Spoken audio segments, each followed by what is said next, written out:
Hello, मेरा नाम प्रांजल और आज हम लोग बात करने वाले हैं EMF induced in synchronous machine. ठीक है, यानी कि सिंक्रोनस मशीन के अंदर जो ईएमएफ इंड्यूस होता है उसको डेरिवेशन यहाँ सीखेंगे और ये जानेंगे कि कितना मैग्नीट्यूड होता है, कैसे कैलकुलेट होता है। बहुत कुछ सीखने को मिलने वाला है। चलिए शुरू करते हैं। सबसे पहले अगर बेसिक की बात कर लूं, यानी कि डी और क्यू एक्सिस क्या होती है, डायरेक्ट और क्वाड्रेचर एक्सिस। अगर उसको बात को समझें तो टू पोल मशीन की अगर हम लोग बात करते हैं तो टू पोल मशीन के अंदर जो नॉर्मली नॉर्थ साउथ पोल होते हैं, तो वो एक्सिस जो फ्लक्स से पास होती है, यानी कि जहां से मेन फ्लक्स निकलेगा नॉर्थ एंड साउथ, वहां से जो एक्सिस पास होती है, this one is the direct axis. ठीक है, वहीं पे जो इनके मिड से पास होती है, यानी कि क्वाड्रेचर से, इसी को हम लोग कहते हैं क्वाड्रेचर एक्सिस। नाउ एक बात बड़ी ध्यान देने वाली है, दोनों direct axis and quadrature axis क्या होती हैं, ये इलेक्ट्रिकल एंगल पे डिपेंड करती है। यानी कि अगर क्वाड्रेचर की बात हो रही है, एक्चुअली जो क्यू है यहाँ पे, इसको समझो, ये जो डी है, डी वर्ड जो मैंने यहाँ यूज करा है, ये है डायरेक्ट एक्सिस। ठीक है, ये बेसिकली वो एक्सिस होती है जो मेन फ्लक्स, क्योंकि देखो नॉर्थ पोल है तो यानी कि जो मेन हमारा फ्लक्स निकलेगा वो नॉर्थ पोल से निकलेगा और साउथ पोल में एंटर करेगा। ठीक है, तो यानी कि वो एक्सिस जहां पे फ्लक्स निकलता है या एंटर करता है, वो पर्टिकुलर एक्सिस जो होती है वो डायरेक्ट एक्सिस कहलाती है। ठीक है, वहीं पे जो उसके जस्ट क्वाड्रेचर होती है, यानी कि 90 डिग्री, देखो क्वाड्रेचर का मतलब, ये क्यू का क्या मतलब है यहाँ पे, क्वाड्रेचर। क्यू का मतलब होता है क्वाड्रेचर। क्वाड्रेचर आपने सुना होगा, क्वाड यानी कि वन फोर्थ, यानी कि फोर्थ, वन फोर्थ, यानी कि अगर 360 डिग्री की बात करी जाए तो इसका क्वाड लोगे डिवाइड बाई 4, तो वो आएगा 90 डिग्री। ठीक है, तो ये 90 डिग्री का जो एंगल होता है इसे हम लोग कहते हैं क्वाड्रेचर, यानी कि कोई भी ऐसी एक्सिस जो 90 डिग्री से डिफर कर रही है। तो अगर यहाँ से यहाँ के बीच की बात करी जाए, अगर इस एक्सिस के बीच का एंगल निकाला जाए तो ये 90 डिग्री आता है। तो ये डायरेक्ट एक्सिस होती है जो कि 0 डिग्री पे मानी जाती है, और the other one is the quadrature axis. ठीक है, ये होता है टू पोल मशीन में। ना अगर बात कर ली जाए फोर पोल मशीन की, तो फोर पोल मशीन के अंदर जो नंबर ऑफ पोल्स होते हैं वो 4 हो जाते हैं, और ऐसे केस में दो हमारे पास डायरेक्ट एक्सिस होती हैं, D1 और D2, और इसी तरीके से दो हमारी क्वाड्रेचर एक्सिस होती हैं, Q1 एंड Q2। बड़ा इंपॉर्टेंट यहाँ पे ध्यान देने वाली बात ये है कि जैसे जैसे आपने पोल बनाए, जैसे देखो 4 पोल लिए, अगर 4 पोल हैं तो देखो दो डायरेक्ट एक्सिस होंगी और दो क्वाड्रेचर एक्सिस होंगी, यानी कि नंबर ऑफ एक्सिस, अगर नंबर ऑफ एक्सिस की बात करी जाए तो वो इक्वल होती है पोल पेयर के, पोल पेयर, यानी कि जितने पोल पेयर होंगे उतनी नंबर ऑफ एक्सिस होंगे। अब देखो यहाँ पे दो पोल पेयर है, नॉर्थ साउथ का एक पेयर और नॉर्थ साउथ का दूसरा पेयर, तो दो पेयर है, नंबर ऑफ पोल पेयर कितने हैं, पोल पेयर इस केस में दो हैं, तो नंबर ऑफ एक्सिस कैसी होंगी, तो डायरेक्ट एक्सिस कितनी होंगी, डायरेक्ट एक्सिस भी दो होंगी और क्वाड्रेचर एक्सिस भी दो होंगी। अब देखो कौन कौन सी होंगी, तो एक डायरेक्ट एक्सिस ये हो गई, यानी कि पर्टिकुलर ये वाली जो मैंने एक्सिस बनाई हुई है डायरेक्ट एक्सिस, और दूसरी डायरेक्ट एक्सिस यहाँ बनाई हुई है साउथ से, यानी कि वो सारी एक्सिस जो कि मेन फ्लक्स से पास होंगी, जहां पे मेन फील्ड फ्लक्स पास हो रहा होगा, वो सारी की सारी कैसी हो जाएंगी, दो एक्सिस हो जाएंगी, यानी डायरेक्ट एक्सिस के अंदर आएंगी। अब क्योंकि यहाँ पे 4 पोल हैं तो ऑब्वियस सी चीज है, दो एक्सिस मैंने डायरेक्ट एक्सिस लूंगा और दो क्वाड्रेचर एक्सिस। अब क्वाड्रेचर एक्सिस यहाँ पे 90 डिग्री, बड़ा इंपॉर्टेंट चीज आ जाती है क्या, अगर देखी जाने वाली बात ये है, अगर तुम इस पे ध्यान से देखो तो ये जो क्वाड्रेचर एक्सिस मैंने बनाई है Q1, D1 से 90 डिग्री है, तो आंसर है यस, इलेक्ट्रिकली 90 डिग्री है और मैकेनिकली अलग है, मैकेनिकली अलग होती है। और मैंने आपको बताया है कि जो भी एक्सिस होती हैं, यानी कि ये मैंने डीसी मशीन में भी तुम्हें कॉन्सेप्ट कवर करा था, वहां भी मैंने बात बताई थी कि जब भी कोई एक्सिस लेते हैं, यानी कि जो भी हम लोग कैलकुलेशन करते हैं, जो भी एंगल लिया जाता है, वो बेसिकली हम लोग इलेक्ट्रिकल एंगल की बात करते हैं, इलेक्ट्रिकल एंगल। और मैं आपको फॉर्मूला ऑलरेडी बता चुका हूँ कि थीटा इलेक्ट्रिकल जो होता है वो equal to P/2 theta mechanical होता है। ठीक है, यानी कि जो मैकेनिकल का एंगल होता है वो चेंज हो जाता है, थीटा वो सॉरी थीटा इलेक्ट्रिकल जो होता है वो चेंज हो जाता है as per to number of poles, यानी कि अगर पोल चेंज करोगे तो थीटा चेंज हो जाएगा। अब क्योंकि देखो यहाँ पे 4 पोल्स हैं, ठीक है, तो जो 90 डिग्री पहले होता था अब वो 90 डिग्री नहीं होगा। ठीक है, अब क्या होगा, 45 डिग्री पे हो जाएगा, क्योंकि नंबर ऑफ पोल्स डबल हो चुके हैं। ठीक है, तो ये चीज ऑलरेडी बहुत बार मैंने डिस्कस की हुई है कि कितना इलेक्ट्रिकल एंगल होता है। बहुत सिंपल सा अगर रूल ऑफ थंब बता दूं तो देखो, अगर इस तरीके की बात करी जाए, ठीक है, अगर ये हमारे पास साइन वेव है, मैं मान के चलता हूं कि यहाँ पे इस पर्टिकुलर पॉइंट पे अगर नॉर्थ पोल है, तो जस्ट जब पीक पॉजिटिव है, पॉजिटिव पीक पे अगर नॉर्थ पोल है, तो निगेटिव यानी कि रिवर्स पीक जब होगी तो यहाँ पे क्या होगा, साउथ पोल होगा। तो नॉर्थ से साउथ यानी कि पॉजिटिव पीक से निगेटिव पीक जाने में जो कितना एंगल होगा, 180 डिग्री होगा। सिंपल सा आपको ये याद रखना है। तो देखो नॉर्थ से साउथ यानी कि अगर तुम यहाँ खड़े हो, इस पर्टिकुलर पॉइंट पे खड़े हो, तो तुम पे नॉर्थ पोल सामने से आ रहा है। जब तुम साउथ पे पहुंचोगे तो आपको कौन सा आ रहा है, रिवर्स पोल आ रहा है। तो यानी कि यहाँ से यहाँ जाने पे तुमने कितना एंगल कवर करा, इलेक्ट्रिकल एंगल की अगर बात करी जाए तो 180 डिग्री एंगल कवर कर लिया है। लेकिन ये 180 डिग्री तुमने कवर करा, ठीक है। अब क्वाड्रेचर क्या होता है, 90 डिग्री होता है। तो 90 डिग्री कब होगा, इन दोनों के बीच में, यानी कि 45 डिग्री पर। यानी कि ये जो मैकेनिकल 45 होगा वो इलेक्ट्रिकली कितना होगा, 90 डिग्री हो जाएगा नंबर ऑफ पोल्स बढ़ने पे। तो इन दोनों के बीच में, यानी कि इस पर्टिकुलर पॉइंट की अगर बात करें तो ये तुम्हारी हो जाएगी क्यू एक्सिस, और ये वाली जो पर्टिकुलर होगी, ये वाली जो एक्सिस होगी, ये होगी तुम्हारी डायरेक्ट एक्सिस, ठीक है। आई होप ये चीज समझ में आ गई होगी। तो ये डायरेक्ट एक्सिस होगी, दो डायरेक्ट एक्सिस के बीच में निकलेगी क्वाड्रेचर एक्सिस। तो इसीलिए क्वाड्रेचर एक्सिस अगर तुमसे पूछा जाए तो ये इलेक्ट्रिकली 90 डिग्री पर, याद रखना इलेक्ट्रिकली 90 डिग्री पर है। और मैकेनिकली पूछी जाए तो मैकेनिकली कैसे निकालोगे, तो theta mechanical equal to electrically कितना, 90 degree into 2 divide by P. P कितने, नंबर ऑफ पोल्स कितने, 4 हैं, तो डिवाइड कर लो, यानी कि 45। तो देखो मैकेनिकली कितना होगा, यहां से यहां तक का मैकेनिकल एंगल कितना होगा, 45 डिग्री पे। तो मैकेनिकली 45 है, लेकिन क्वाड्रेचर एक्सिस जो कि इलेक्ट्रिकली टर्म्स है, क्वाड्रेचर का मतलब क्या होगा, हमेशा 90 डिग्री। कौन सा 90, इलेक्ट्रिकली 90 डिग्री, ठीक है। तो इसलिए कंफ्यूज मत होना कि भाई अभी आपने सब पीछे बताया था कि क्वाड्रेचर एक्सिस तो 90 डिग्री पे होती है, यहाँ कैसे 45 डिग्री पे। तो वर्ड इंपॉर्टेंट है 90 डिग्री इलेक्ट्रिकल, ठीक है, इसमें कंफ्यूजन नहीं होना, ठीक है। इसके ऊपर ऑलरेडी मैं डीसी मशीन में ही बता चुका हूँ। डायरेक्ट एक्सिस और क्वाड्रेचर एक्सिस और इलेक्ट्रिकल और मैकेनिकल एंगल क्या होते हैं एक बार और देख चुके हैं, लेकिन इस बार आपको फाइनली कवर कर रहा हूँ, ठीक है। आगे चलते हैं। तो जो खास बात सीखने वाली है, अगर हम लोग फीचर्स की बात करें, यानी कि जो भी चीज सीखी फीचर्स की बात करें, तो ये इससे हम क्या क्या चीजें सीख सकते हैं। सबसे पहली बात कि जितनी भी एक्सिस होंगी वो बेस्ड होंगी ऑन द इलेक्ट्रिकल डिग्रीज पे। सेकंड पॉइंट, 0 और 180 डिग्री पर इलेक्ट्रिकली जो एंगल होते हैं वहां पे डी एक्सिस मौजूद रहेगी, यानी कि जब भी 0 डिग्री होगा या 180 डिग्री होगा या 360 डिग्री होगा, ठीक है, मतलब जो भी इसका मल्टीपल होगा, 0 और 180, फिर 180 180 जोड़ोगे 360, फिर उसमें 180 जोड़ोगे, तो इस तरीके से जो भी एक्सिस होंगी वहां पे आपका डायरेक्ट एक्सिस मिलेगी, ठीक है। जबकि 90 और 270 डिग्री पे कौन सी मिलेगी, क्वाड्रेचर एक्सिस मिलेगी, ठीक है। लेकिन याद रखना कौन सा degree, electrical axis, electrically degree पे, ठीक है। तो ये आई होप समझ में आ गया होगा। 0 180 डिग्री इलेक्ट्रिकल, वर्ड इंपॉर्टेंट है इलेक्ट्रिकल, ठीक है। यानी कि इलेक्ट्रिकल डिग्री की बात हो रही है यहाँ पे, इलेक्ट्रिकल डिग्रीज में ली जा रही हैं सारी चीजें, ठीक है। तो अगर तुमसे कभी कोई कहता है कि भाई यहाँ पे डायरेक्ट एक्सिस अगर 0 डिग्री पर है तो ये तो मैकेनिकली क्या है, 45 डिग्री पर हो गई। तो ये कैसे हम कह रहे हैं, तो क्वाड्रेचर एक्सिस एक्चुअल में ये 45 डिग्री कौन सा, ये है थीटा मैकेनिकल। जबकि अगर थीटा इलेक्ट्रिकल निकालोगे तो कितना निकल के आएगा, वो आएगा 90 डिग्री, क्योंकि एक बार नॉर्थ से साउथ, यानी कि जब पोल रिवर्स होते हैं तो उनके बीच का एंगल 180 डिग्री होता है, ठीक है। आई होप ये सफिशिएंट होगा जितना मैंने आपको समझाया। आगे चलते हैं। नाउ अगर फ्लक्स की वेवफॉर्म की बात की जाए कि फ्लक्स की वेवफॉर्म कैसे होगी, तो हम टू पोल मशीन लेंगे। देखो टू पोल मशीन इसलिए ले रहा हूँ, समझना आसान है, काम करना आसान है। तो टू पोल यानी कि पूरा का पूरा सिंक्रोनस मशीन में तुम्हें टू पोल से समझाने वाला हूँ, टू पोल से पढ़ाने वाला हूँ। रीजन है कि सिंप्लीफाई हो जाएगा, समझना बहुत आसान हो जाएगा, ठीक है। तो अगर टू पोल मशीन की बात करी जाए, omega T equal to 0 degree, यानी कि अगर ओमेगा टी की 0 की बात करी जाए, 0 का मतलब क्या हुआ, जब तुम्हारा जो पोल है वो डायरेक्ट एक्सिस पे है, यानी कि नॉर्थ साउथ जो है, जो तुम्हारे पोल है वो तुम्हारी डायरेक्ट एक्सिस मौजूद है। अगर इस पर्टिकुलर पॉइंट की बात करी जाए तो यहाँ पे जो कंडक्टर के पर्सपेक्टिव से, देखो वर्ड इंपॉर्टेंट है, कंडक्टर के पर्सपेक्टिव से अगर सोचोगे तो मैक्सिमम फ्लक्स मिल रहा होगा। ऑब्वियस सी चीज है कि अगर कंडक्टर, ये वर्ड इंपॉर्टेंट है, कंडक्टर का पर्सपेक्टिव, यानी कि कंडक्टर की नजर से देखोगे, ये है कंडक्टर, इसकी नजर से देखोगे तो डायरेक्ट एक्सिस पे अगर तुम्हारे नॉर्थ साउथ पोल्स होंगे तो यहाँ पे ऑब्वियस सी चीज है फाई मैक्सिमम मिल रहा होगा, मैक्सिमम फ्लक्स मिल रहा होगा। वहीं पे अगर बात करी जाए omega T equal to 90 degree, यानी क्वाड्रेचर एक्सिस पे अगर हम लोग चले जाते हैं, क्वाड्रेचर एक्सिस पे अगर तुम देखोगे तो ऐसे केस में तुम्हें क्या मिल रहा होगा, मिनिमम फ्लक्स मिल रहा होगा कंडक्टर के पर्सपेक्टिव से। यानी कि अगर कंडक्टर की नजर से देखोगे तो ऑब्वियस सी चीज है, सारा का सारा फ्लक्स क्या होगा, यहाँ चला जाएगा और यहाँ से एंटर कर रहा होगा, ठीक है, और यहाँ से बाहर निकल रहा होगा। तो कंडक्टर से पूछोगे तो ये क्या कहेगा, मेरे पास फ्लक्स कितना जा रहा है, 0, क्योंकि हम लोग जानते हैं मैग्नेटिक्स में हम लोग पढ़े हैं कि जब भी कंडक्टर कहीं क्वाड्रेचर एक्सिस पे जब भी रखा जाता है, यानी कि 90 डिग्री का डिफरेंस होता है, तो वहां पे मिनिमम फ्लक्स लिंकेज होता है।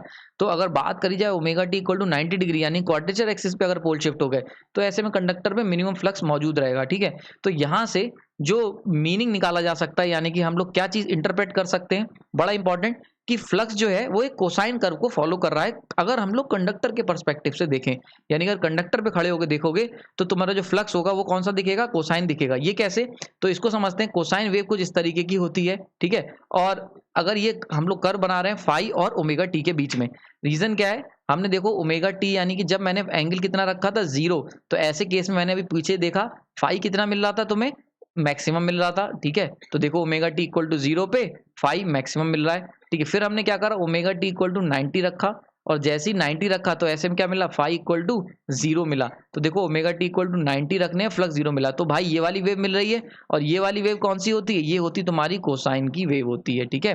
तो ये वेव कौन सी होती है, ये आपकी होती है कोसाइन की वेव, ठीक। तो यहां से हम क्या कह सकते हैं कि जो फाई है हमारा, वो कौन सा एंगल फॉलो कर रहा है, कोसाइन वेव, यानी कि जो फ्लक्स है, फ्लक्स लिंकेज है, वो कौन सा कर्व फॉलो कर रहा है, वो आपका कोसाइन कर्व को फॉलो कर रहा है। इसमें कोई डाउट नहीं होना चाहिए, आई होप ये चीज समझ में आ रही होगी, ठीक है। तो कोसाइन कर्व को फॉलो कर रहा है एक्चुअली, ठीक। यही हम लेके आगे चलेंगे। नाउ अब हम लोग कैलकुलेट करेंगे ईएमएफ इंड्यूस कितना हुआ, ठीक है। तो अगर ईएमएफ इंडक्शन की बात करिए तो from Faraday law of electromagnetic induction, यानी कि बहुत बार समझा चुका हूं। अगर फ्लक्स कटिंग एक्शन की बात करते हैं तो फैराडे तुरंत जिंदा होके आ जाते हैं। और फ्लक्स कटिंग एक्शन के मामले में इनका जो फॉर्मूला है वो है E equal to N D phi by D T होता है, माइनस का साइन। यहाँ पे मैंने आपको ये भी बताया है कि जो माइनस का साइन होता है, यानी कि जो पर्टिकुलर मैंने साइन लिया हुआ माइनस का, ये जो है ये दिखाता है लेंज लॉ को रिप्रेजेंट करता है, लेंज लॉ के कारण आता है, ठीक है। यानी कि अगर फैराडे की बात की जाए तो फैराडे का लॉ केवल इतना सा है, यानी कि फैराडे ने केवल मैग्नीट्यूड बताया था, E equal to T D phi by D T, यानी कि जब भी फ्लक्स कटिंग एक्शन होगा, ठीक है, और नंबर ऑफ टर्न्स है टी, टी क्या याद रखना, टी है नंबर ऑफ टर्न्स, यानी कि टर्न्स, ठीक है, नंबर ऑफ। पुराने लेक्चर्स में मैंने नंबर ऑफ टर्न्स को एन से रिप्रेजेंट करा था, यहाँ नहीं करूंगा क्योंकि एन को मैंने ऑलरेडी क्या हुआ है, सिंक्रोनस स्पीड ले रखा है, एनएस के रूप में रिप्रेजेंट करा हुआ है मैंने, इसीलिए मैंने क्या करा है, यहाँ पे टर्न्स को टी से रिप्रेजेंट कर रहा हूँ, कंफ्यूज मत होना। तो टर्न्स को मैंने टी से रिप्रेजेंट करा है, और माइनस साइन क्यों लगाया, क्योंकि लेंज लॉ है, ठीक है। लेंज लॉ को हम लोग यहाँ पे इक्वेशन में इंक्लूड कर रहे हैं, ठीक है। तो अगर ये हो गया E इक्वल टू माइनस का T D phi D T, ठीक है। अब फ्लक्स की वैल्यू हम जानते हैं कितना था, अभी हमने पीछे कैलकुलेट करी थी, फाई ए की वैल्यू कितनी निकल के आई थी, phi M cos omega t. Simple सी आप phi M cos omega t को कर दो, जब तुम इसको डिफरेंशिएट करोगे तो कुछ इस तरीके की इक्वेशन निकल के आएगी। देखो ये कैसी इक्वेशन आई, तो देखो अगर बात करी जाए डिफरेंशिएशन की, तो एक बार तुम फाई एम को डिफरेंशिएट करोगे, कॉस ओमेगा टी को ऐसे ही रखोगे जो कि हमने यहाँ किया है, और एक बार क्या करोगे तुम कॉस ओमेगा टी को डिफरेंशिएट करोगे और फाई एम को ऐसे रखोगे जो हमने यहाँ पे किया है, ठीक है। तो हमने क्या करा है, सबसे पहले हमने डी वाई डी टी को कॉस ओमेगा टी से मल्टीप्लाई करा है, तो टी ऐसे कैसे ही आ जाएगा, फाई एम ऐसे कैसे ही आ जाएगा। अब जब कॉस ओमेगा टी को हम डिफरेंशिएट करेंगे, यानी D by D T cos omega T, तो इसका फॉर्मूला हम लोग जानते कितना होता है, माइनस का sign omega T into omega, omega बाहर आ जाएगा, तो देखो ओमेगा बाहर आ गया, ठीक है, और साइन ओमेगा टी आ गया, ठीक है। प्लस यहाँ पे क्या आएगा, माइनस साइन एक बाहर आएगा, क्योंकि जब कॉस का डिफरेंशिएशन करते हैं तो माइनस बाहर आता है, तो इस माइनस से ये वाला माइनस साइन कैंसिल आउट हो जाएगा, तो यहाँ पे जो माइनस साइन पहले से लगा हुआ था वो कैंसिल आउट हो जाएगा, ठीक है। लेकिन अगर हम बात करें इस वाली पर्टिकुलर इक्वेशन की, यानी कि कब, दूसरा देखते हैं, दूसरे में हमने क्या करा है, इस पर्टिकुलर केस में हमने अब की कॉस ओमेगा टी को ऐसे का ऐसे ही छोड़ दिया है, तो देखो ये ऐसे ही आ गया पूरा, टी यहां से यहां डायरेक्ट आ गया। नाउ अब हम लोग क्या ले रहे हैं, इस पर्टिकुलर केस को ले रहे हैं, यानी कि D by D T into phi M, तो उसको हम लोग क्या लिख सकते हैं, D by D T into phi M. तो ये जब हम, यानी कि अगर मैं फैराडे लॉ लगा के phi M cos omega T, यानी कि अगर साइनसोइडल फ्लक्स है उसकी वैल्यू को मैं डिफरेंशिएट करूंगा तो कुछ इस तरीके की इक्वेशन आएगी। अगर ये इक्वेशन आई है, ठीक है, तो इस इक्वेशन का मतलब समझते हैं, बहुत इंपॉर्टेंट इक्वेशन है, इसको बहुत ध्यान से समझना, कोई गलती नहीं होनी चाहिए। अगर इसको ध्यान से समझो तो जो पहली वाली पर्टिकुलर टर्म है यहाँ पे, ये पर्टिकुलर टर्म जो है ये बता रही है आपका क्या चीज, ये बता रही स्पीड वोल्टेज टर्म, यानी कि इसके अंदर ये बताया जा रहा है ये जो पर्टिकुलर पार्ट है ये वो वोल्टेज है जो मूवेबल, यानी कि जब स्पीड होगी तब इंड्यूस होगा। यहाँ पे देख सकते हो ओमेगा आया हुआ है, देखो अगर मैं इसमें मार्क करके बताऊं तो देखो इसके अंदर ये जो पर्टिकुलर क्या है, ये वोल्टेज है, ये तब इंड्यूस होगा जब ओमेगा होगा, यानी कि अगर ओमेगा को जीरो कर देते हो तो ऐसे केस में ये वाला वोल्टेज जो है, ये वाला पार्ट ये इंड्यूस नहीं होगा, ठीक है। तो इसको हम लोग क्या कह सकते हैं, इस तरीके के वोल्टेज को हम लोग कहते हैं डायनेमिकली इंड्यूस वोल्टेज, ऑलरेडी मैं इस पे लेक्चर ले चुका हूं। तो ऐसा वोल्टेज जो कि मोशन से आता है, यानी फ्लक्स जब कंडक्टर मूव करेगा ओमेगा स्पीड से, तब जो ईएमएफ इंड्यूस होगा वो कौन सा होगा, डायनेमिकली इंड्यूस्ड ईएमएफ होगा, जो यहाँ पे आ गया, ठीक है। तो ये कब आएगा, ये आएगा जब, ये तब इंड्यूस होगा जब रोटर रोटेट करेगा और फ्लक्स कांस्टेंट होगा। बहुत इंपॉर्टेंट, एक एक वर्ड बहुत इंपॉर्टेंट है।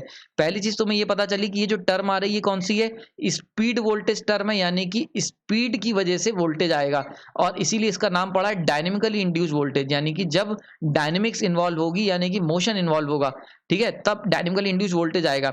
नाउ दूसरा इंपॉर्टेंट वर्ड यहाँ पे जो आपको ध्यान देने वाला है, ये तब इंड्यूस होगा जब रोटर रोटेट करेगा, रोटर रोटेट करेगा और फ्लक्स क्या होगा, कांस्टेंट होगा। बहुत इंपॉर्टेंट, ये वोल्टेज तब इंड्यूस होगा किसी मशीन के अंदर जब रोटर रोटेट करेगा, यानी कंडक्टर या फिर कंडक्टर रोटेट करे या फ्लक्स रोटेट करे, यानी कि कोई ना कोई चीज रोटेट करेगी लेकिन फ्लक्स की जो क्वांटिटी है वो सेम रहेगी, यानी फ्लक्स कांस्टेंट रहेगा, ठीक है। वहीं पे अगर दूसरी बात करिए दूसरी टर्म की, तो ये वाला जो टर्म है T cos omega T D phi by D T, यहाँ पे देखो किसी भी तरीके का ओमेगा इन्वॉल्व नहीं है, यहाँ पे वेरिएबल फ्लक्स है, यानी कि ये पर्टिकुलर वोल्टेज तब आएगा जब सब कुछ रुका हुआ होगा लेकिन फ्लक्स चेंज हो रहा होगा, यानी कि वेरिएबल फ्लक्स होगा। और इस तरीके के वोल्टेज को हम लोग नाम देते हैं ट्रांसफॉर्मर वोल्टेज, ठीक है। तो ये वाली जो टर्म है वोल्टेज है वो कौन सा है, ट्रांसफॉर्मर वोल्टेज। नाउ इसका नाम ट्रांसफॉर्मर वोल्टेज क्यों पड़ा, आपको याद होगा ट्रांसफॉर्मर मैंने जब पढ़ाया था उस केस में हमने ये चीज देखी थी कि वहां पे एक तरफ वेरिएबल फ्लक्स दे रहे थे जब, ठीक है, उस वेरिएबल फ्लक्स से दूसरी तरफ ईएमएफ इंड्यूस हो जा रहा था, और इसमें देखो कोई भी नो रोटेशन, देखो किसी भी तरीके का रोटेशन नहीं हो रहा था, ठीक है। तो मैंने आपको बताया भी था लेक्चर में, इस तरीके का जो वोल्टेज होता है, यानी ये जो ट्रांसफार्मर का वोल्टेज था वो कौन सा था, स्टैटिकली इंड्यूस्ड वोल्टेज था। तो इसीलिए इसको नाम, यानी कि जहां पे किसी भी तरीके का मोशन नहीं होता है और केवल D phi by D T, यानी कि जब वेरिएबल फ्लक्स लोगे D phi by D T, ऐसे केस में जो वोल्टेज इंड्यूस होगा उसे हम कहेंगे ट्रांसफार्मर वोल्टेज टर्म, ठीक है। तो इस तरीके का वोल्टेज जो हम लोग क्या नाम देते हैं, स्टैटिकली इंड्यूस्ड वोल्टेज। और इसके बारे में क्या बताते हैं, ये तब इंड्यूस होगा जब फ्लक्स चेंज होगा लेकिन स्टेशनरी रोटर होगा, बड़ा इंपॉर्टेंट चीज। यानी कि एक बात तो ये इंपॉर्टेंट हो गई, वर्ड इंपॉर्टेंट याद रखना, ट्रांसफार्मर वोल्टेज नाम कहलाता है इसका। दूसरा स्टैटिकली इंड्यूस वोल्टेज भी कहते हैं इसे, और ये तब इंड्यूस होगा व्हेन फ्लक्स चेंज, यानी कि जब फ्लक्स तो चेंज होगा लेकिन रोटर स्टेशनरी होगा, बड़ा इंपॉर्टेंट, यानी कि जब रोटर स्टेशनरी होगा और फ्लक्स चेंज होगा।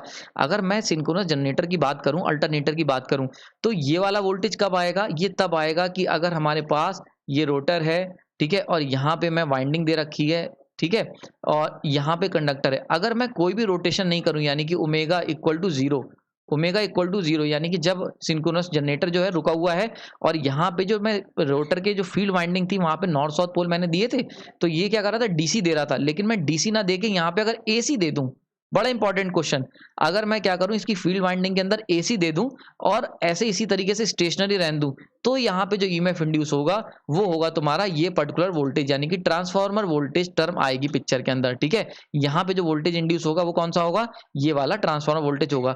जबकि अगर हम बात करते हैं इस पर्टिकुलर टर्म की डायनेमिकली, यानी कि अगर हम लोग बात करते हैं, अगर सेम कंडीशन ले रहा हूँ, इस केस में मैं यहाँ पे सेंटर पे दे देता हूँ डीसी, डीसी का मतलब कांस्टेंट फ्लक्स, यानी कि constant north and constant south, और ऐसे केस में इस कंडक्टर यहाँ कंडक्टर रख दूं और इस मैग्नेट को रोटेट करा दूं, तो यहाँ पे जो ईएमएफ इंड्यूस होगा वो कौन सा होगा, स्पीड वोल्टेज टर्म वाला ईएमएफ इंड्यूस होगा, यानी कि डायनेमिकली इंड्यूस वोल्टेज होगा, ठीक है।